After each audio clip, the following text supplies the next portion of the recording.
Boa tarde, meus irmãos da Escola Jesus Cristo, amigos da Escola Jesus Cristo, da página da Escola Jesus Cristo no Facebook. Estamos aqui mais uma vez na nossa pregação do grupo durante a semana, do meio de semana, chamado Irmãos de Célia Lúcius. E hoje, como leitura preparatória para a nossa prece, nós vamos ler do Evangelho de Mateus, capítulo 25, versículos 14 a 30. É a parábola dos talentos.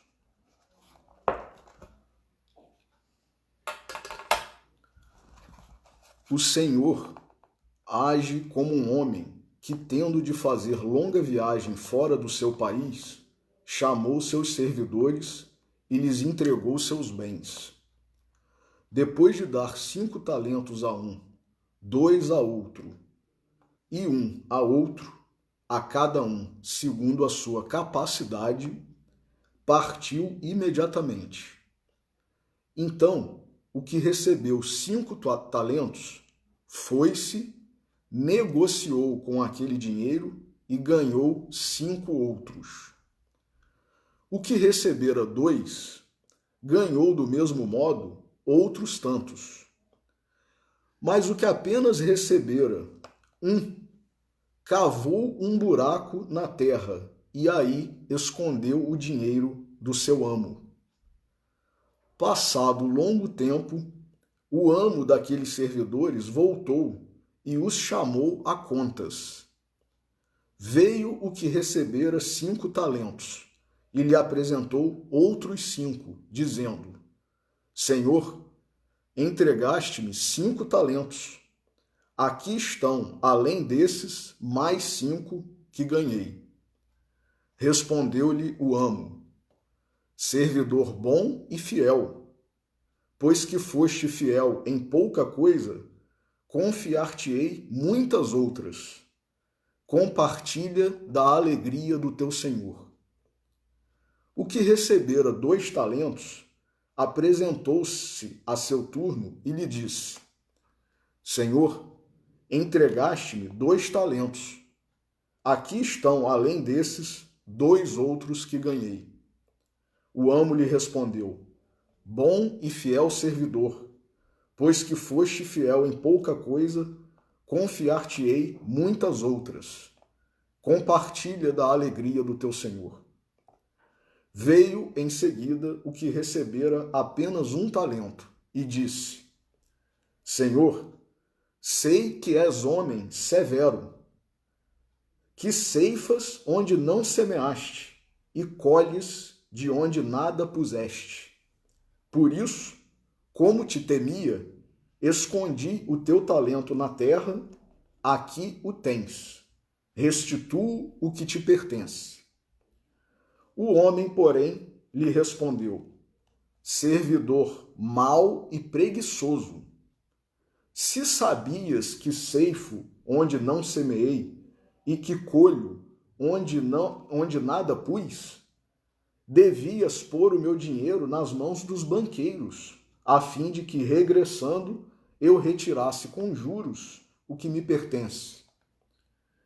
Tirem-lhe, pois, o talento que está com ele, e deem-no ao que tem 10 talentos, porquanto dar-se-á a todos os que já têm, e esses ficarão cumulados de bens. Quanto àquele que nada tem, tirar-se-lhe-á mesmo o que pareça ter. E seja esse servidor inútil lançado nas trevas exteriores, onde haverá prantos e ranger de dentes. Vamos fazer a nossa prece. Senhor Jesus, nosso Mestre, Deus, nosso Pai, amigos e benfeitores espirituais da nossa Escola Jesus Cristo, estamos mais uma vez reunidos aqui em Teu nome, Senhor, para estudarmos as Tuas lições, as Tuas verdades e apreendermos um pouco mais, Senhor, do que necessitamos para a nossa evolução, para a nossa caminhada, para o nosso progresso. E assim, antecipadamente gratos por mais esta oportunidade, por mais esta bênção, pedimos permissão para iniciar a reflexão da tarde de hoje. Que assim seja.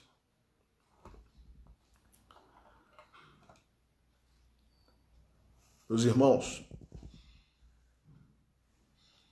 o texto que me coube analisar hoje está no livro Dinheiro.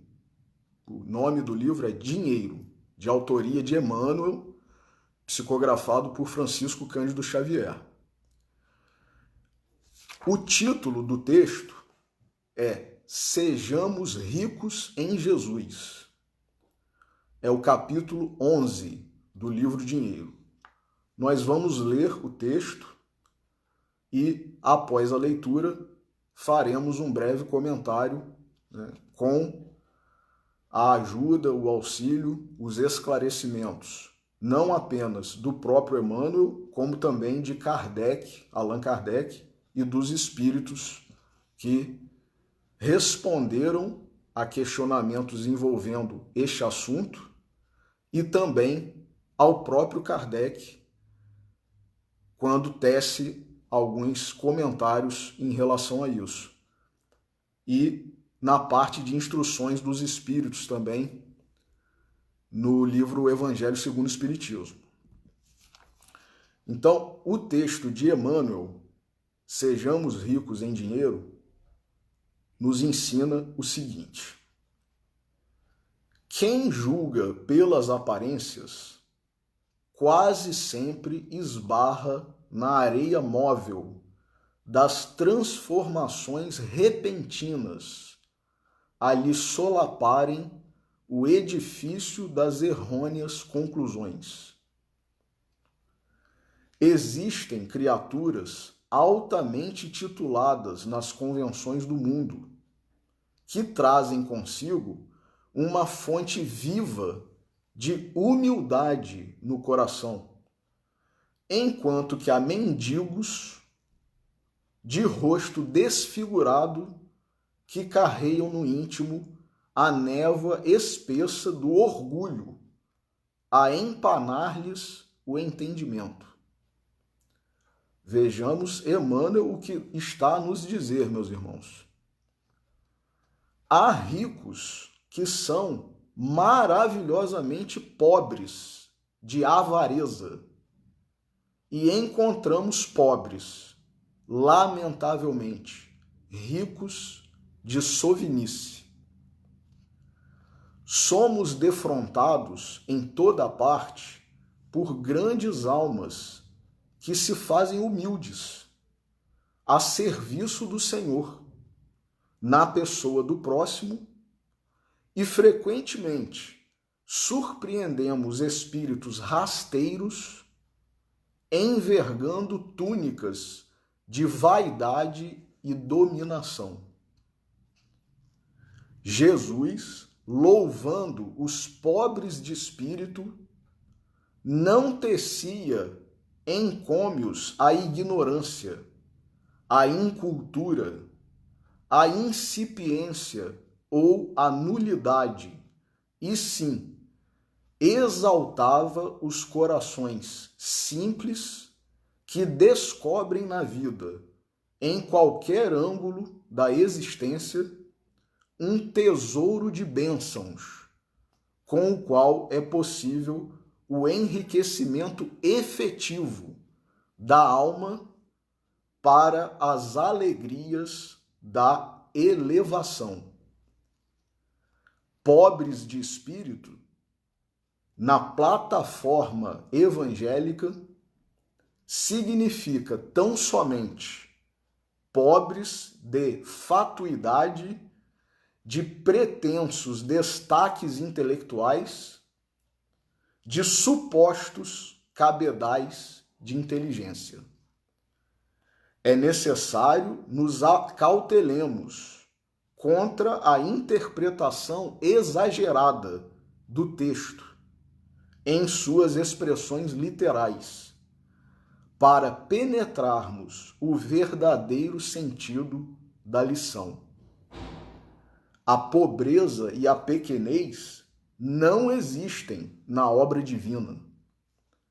Constituem apenas posições transitórias criadas por nós mesmos na jornada evolutiva em que aprenderemos pouco a pouco, sob o patrocínio da luta e da experiência, que tudo é grande no universo de Deus.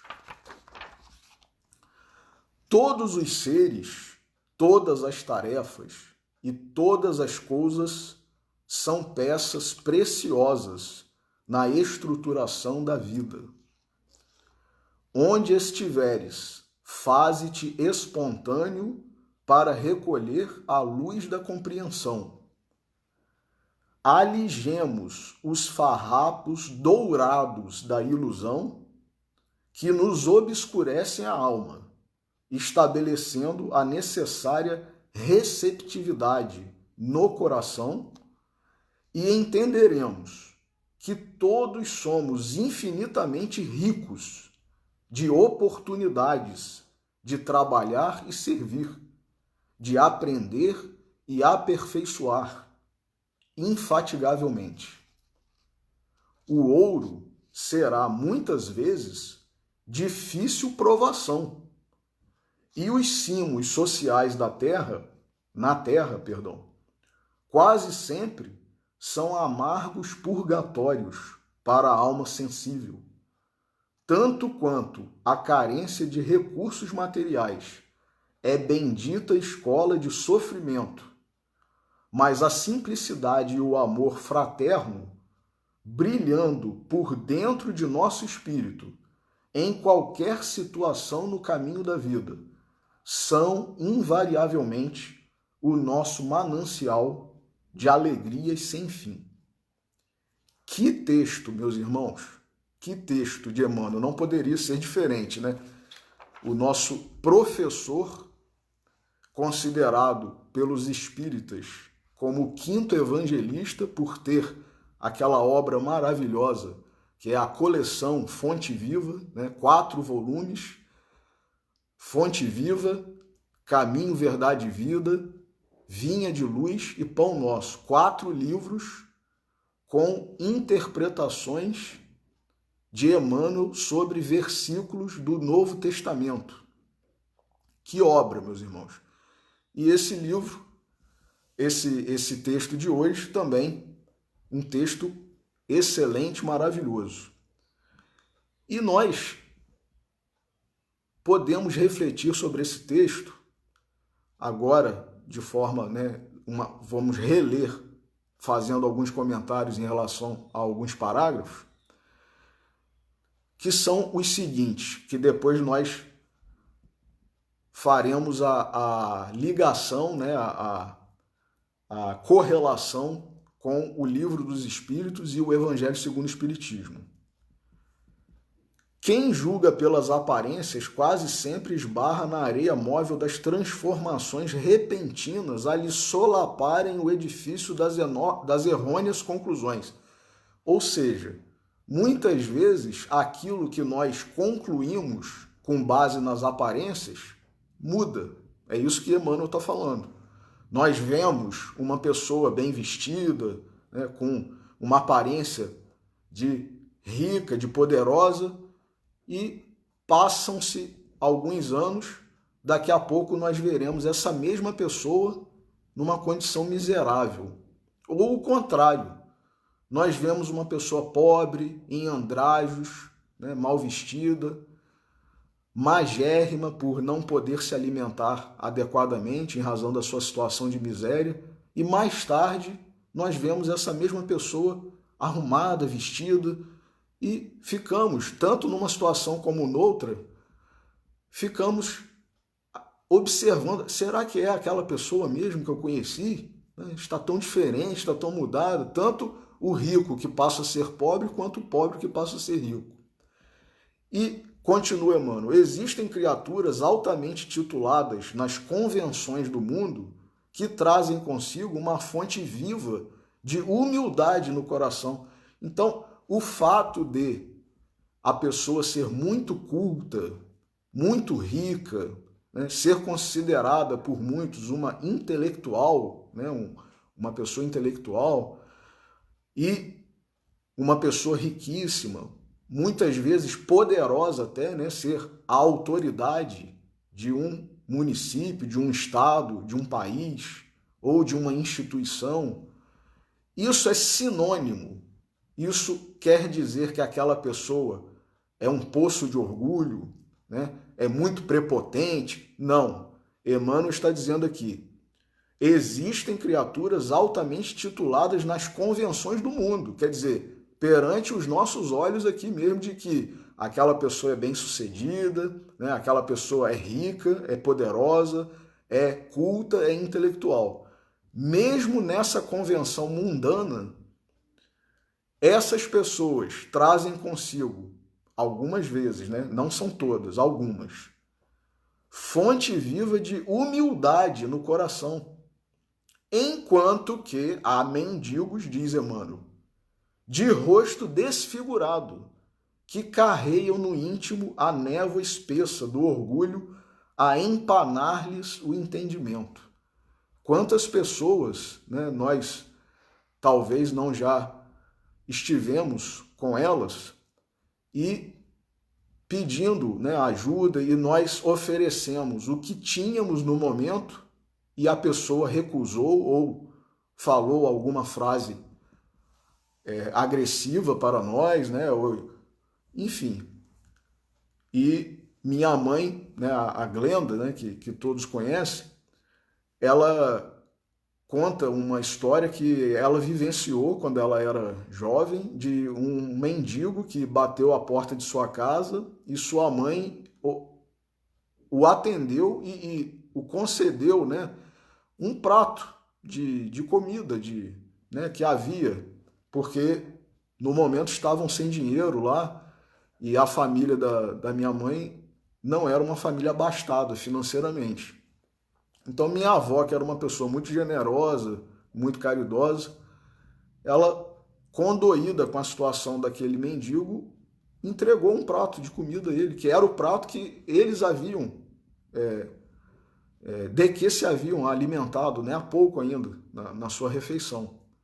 E qual não foi a surpresa de todos da família quando esse mendigo lançou o prato longe, né, reclamando e vociferando e blasfemando, porque ele não queria, né, aquela comida, e, enfim. Né?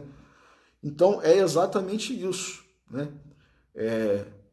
Muitas pessoas estão passando pela prova, né, da pobreza, da miséria, e, como diz Emmanuel aqui, carreiam no íntimo a névoa espessa do orgulho, a empanar-lhes o entendimento.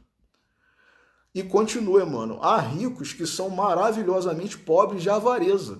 Quantas pessoas, meus irmãos, nós agora, nesse momento de pandemia, né, de Covid-19, em razão do coronavírus, nós temos visto aí milionários, né, pessoas ricas, famosas, doando quantias vultosas para a pesquisa em relação à vacina contra a Covid-19, né, pesquisa para desenvolver medicamentos, empresas que não fabricavam aparelhos como respiradores ou empresas de cosméticos fabricando álcool, né, 70, enfim, muitos se mobilizando com o dinheiro que possuem para o bem da humanidade, né? Não é para o bem próprio, é para o bem da humanidade, para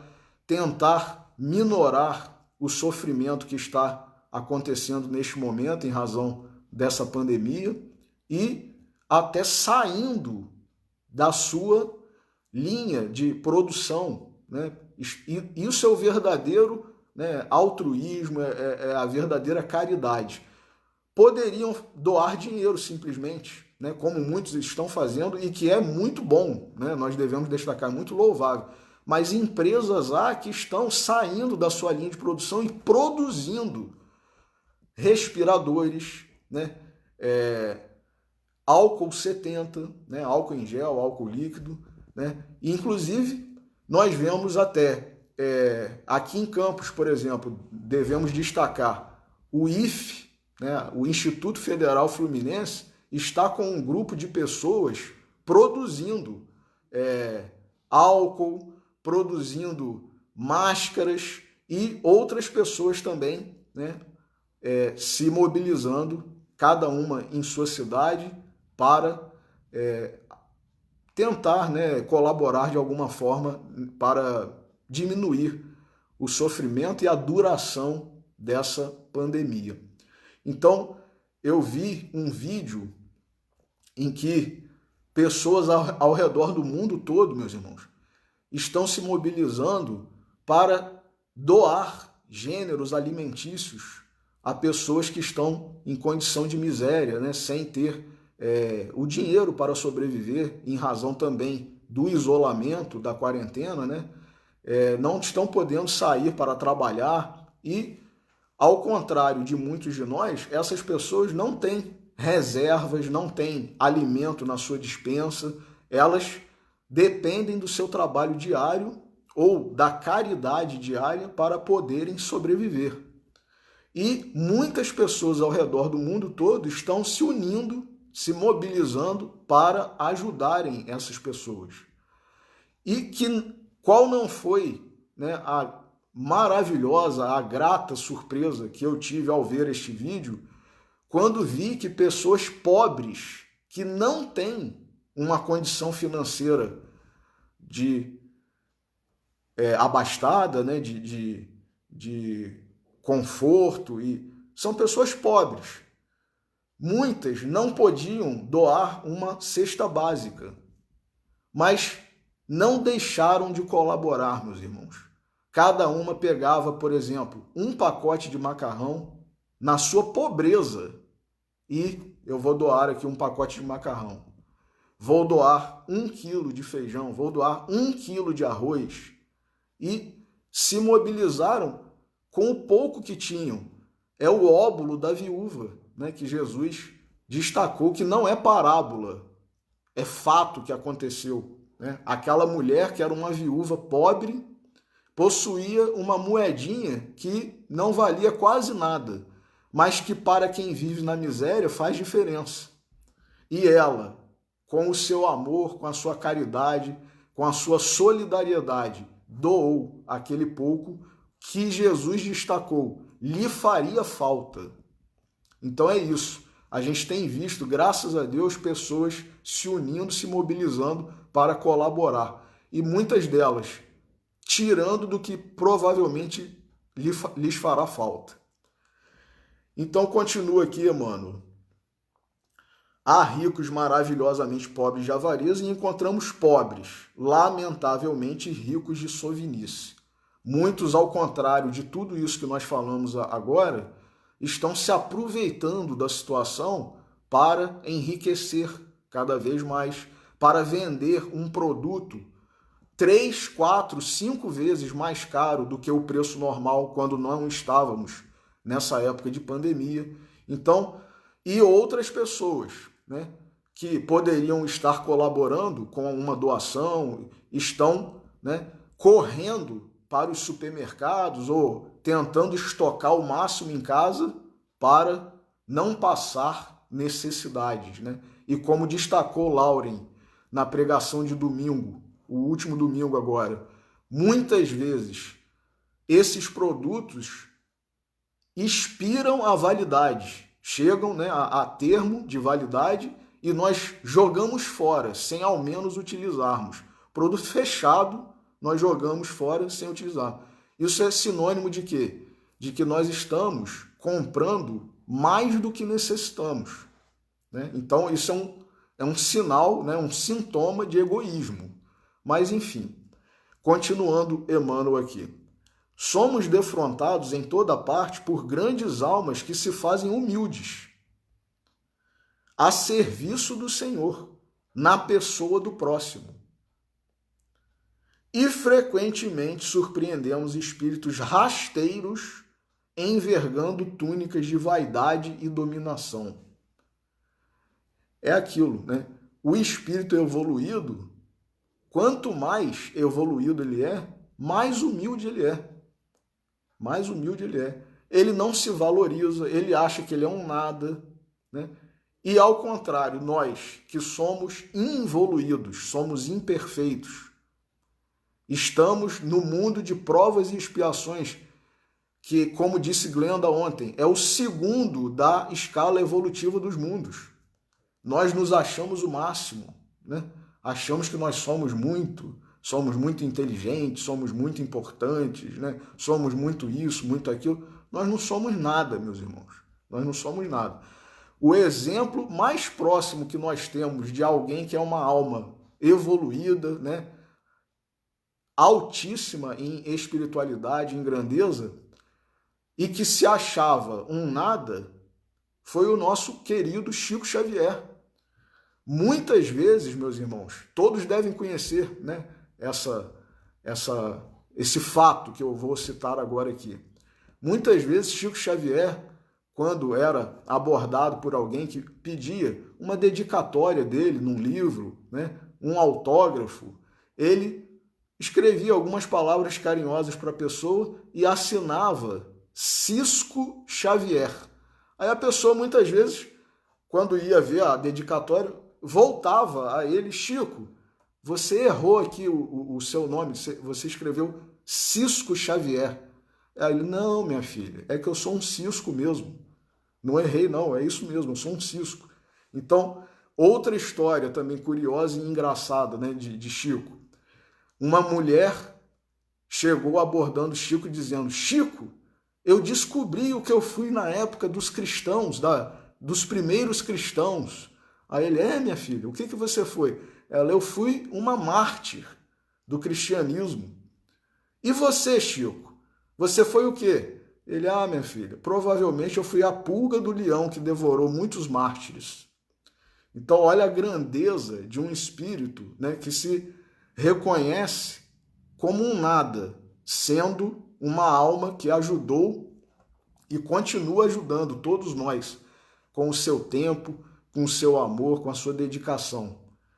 Então, continua Emmanuel aqui.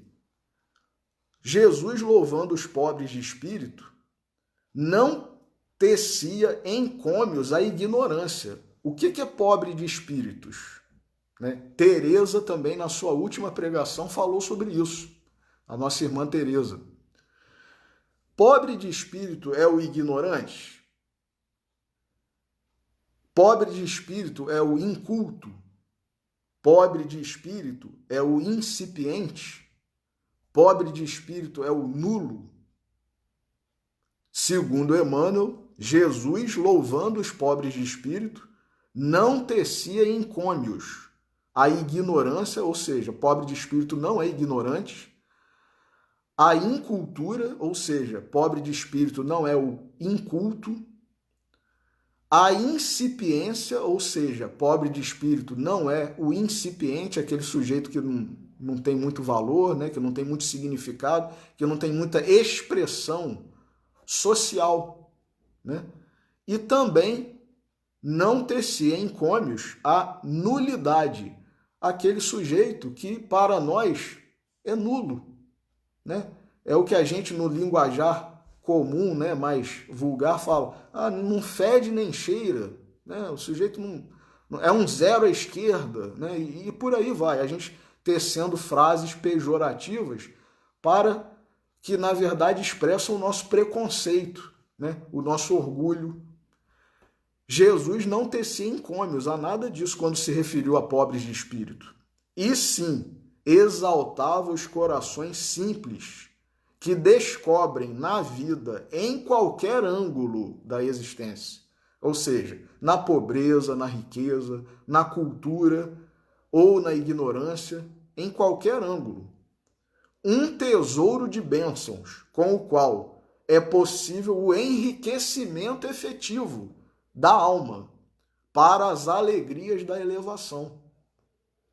Então, ter dinheiro ou não ter não significa nada, né? É apenas uma prova, como nós veremos. Eu acho que não vai dar tempo, né? Porque meia hora passa assim, né?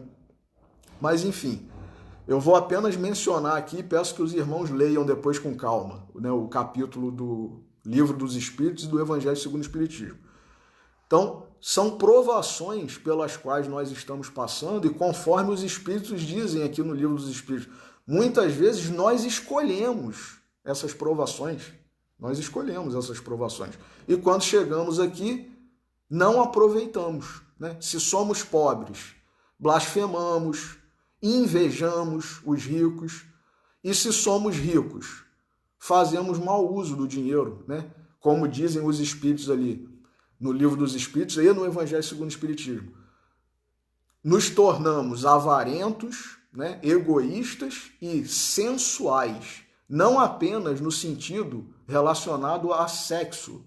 Sensual no sentido de que nós queremos usar o dinheiro para ver coisas bonitas, né? Nós queremos usar o dinheiro para sentir cheiros muito agradáveis, perfumes caríssimos, né? Nós queremos usar o dinheiro para degustar as melhores comidas, os melhores pratos, as melhores bebidas, para ouvir, né, ou presenciar shows caríssimos de artistas, né, e para tocar, né, tecidos caros, né? Então, olha os 5 sentidos aí, que a sensualidade não quer dizer apenas sexo, né? Mas sim todos os sentidos nossos que nós queremos aproveitar ao máximo, né? Em razão do dinheiro. E continua aqui o Emmanuel. Pobres de forma evangélica significa tão somente pobres de fatuidade, de pretensos destaques intelectuais, de supostos cabedais de inteligência. E aí eu me lembrei que no Livro dos Espíritos, na classificação lá dos espíritos, a classificação dos espíritos, tem uma classe de espíritos que é denominada pseudo-sábios. Pseudo-sábios. São esses, né, que Emmanuel está se referindo aqui. Pretensos destaques intelectuais, supostos cabedais de inteligência. E quando nós começamos a ler, né, a ouvir palestras, né, ou ler textos sobre assuntos que não fazem parte do nosso dia a dia, né, do nosso âmbito de formação intelectual, aí é que nós vamos nos dar conta, meus irmãos, de como nós somos pequenos em termos de cultura mesmo, de conhecimento, né? Então, falar de galáxias, né? Falar de astrofísica é muito complexo para nós, mas para outros não. Então, o espírito, somente quando ele está num grau muito adiantado, como, por exemplo, o Emmanuel, né, que fala sobre direito, biologia, medicina, evangelho, filosofia, né, mitologia e muitas outras coisas, aí é que nós vemos como nós somos pequenos e como a nossa sabedoria, na verdade, é uma pseudo-intelectualidade, né? Então, continuando aqui o Emmanuel. É necessário nos acautelemos contra a interpretação exagerada do texto, em suas expressões literais, para penetrarmos o verdadeiro sentido da lição. Teresa, mais uma vez, na sua última pregação, disse: todos nós somos pobres. Jesus veio para os pobres, sim. Que pobres? Todos nós.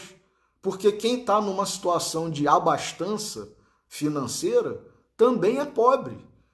É o pobre de afeto, muitas vezes.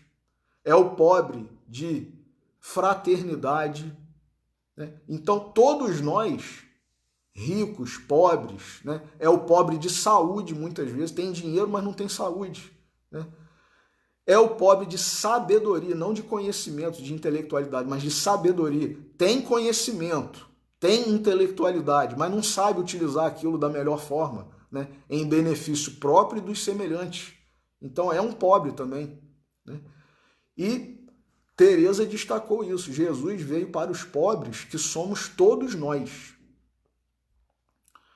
A pobreza, continua, mano, e a pequenez não existem na obra divina. É uma coisa nossa, meus irmãos. Jesus falou, inclusive, os pobres sempre os tendes, mas a mim nem sempre me tendes. Quer dizer, nesse mundo de provas e expiações, sempre haverá pobreza. Quando que deixará de existir a pobreza? Quando nós passarmos para o mundo de regeneração. E isso está diretamente relacionado à questão do egoísmo e do orgulho. Pode-se viver num mundo sem pobreza se nós somos egoístas e orgulhosos ainda? Não. Isso está no Livro dos Espíritos e no Evangelho segundo o Espiritismo. Não se pode viver num mundo sem pobreza sem que nós nos livremos antes do egoísmo e do orgulho. Constituem apenas posições transitórias criadas por nós mesmos na jornada evolutiva em que aprenderemos pouco a pouco, sob o patrocínio da luta e da experiência, que tudo é grande no universo de Deus. Todos os seres, todas as tarefas e todas as coisas são peças preciosas na estruturação da vida. É a diversidade de carismas, né? É a parábola dos talentos. Cada um tem capacidade para administrar de forma diferente. E isso faz com que o equilíbrio se mantenha, né? O equilíbrio se faça. Ah, mas que equilíbrio? Equilíbrio da desigualdade? Não. O equilíbrio da lei de causa e efeito, da lei de justiça. E que quando nós soubermos que, como diz Emmanuel aqui, tudo é grande no universo de Deus, a pobreza é bom para nós, é boa para nós, né? A riqueza também é boa para nós, embora seja muito difícil, né? E os Espíritos, no Livro dos Espíritos, esclarecem sobre isso. É mais difícil a prova da riqueza do que da pobreza, mas ela também é para o nosso bem. Disse Jesus, é mais fácil um camelo passar pelo buraco de uma agulha do que um rico entrar no reino dos céus. Mas ele não falou, Jesus, é impossível um rico entrar no reino dos céus. Então, terminando aqui, Emmanuel, onde estiveres, faze-te espontâneo para recolher a luz da compreensão. Espontâneo, sincero. Aligemos os farrapos dourados da ilusão que nos obscurecem a alma, estabelecendo a necessária receptividade no coração. E entenderemos que todos somos infinitamente ricos de oportunidades de trabalhar e servir, de aprender e aperfeiçoar, infatigavelmente, todos nós, meus irmãos, ricos e pobres. O ouro será muitas vezes difícil provação.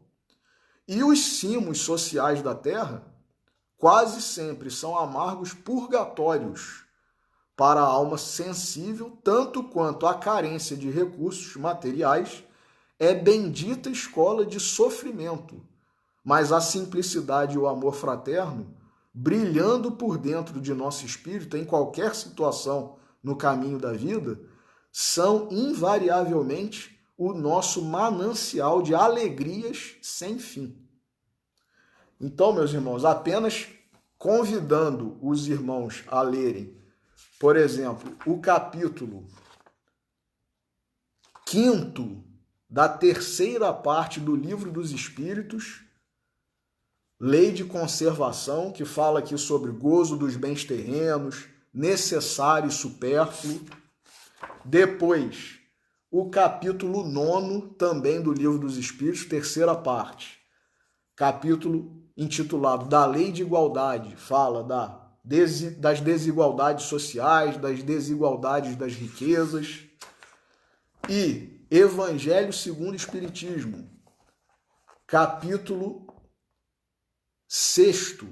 Não se pode servir a Deus e a Mamon.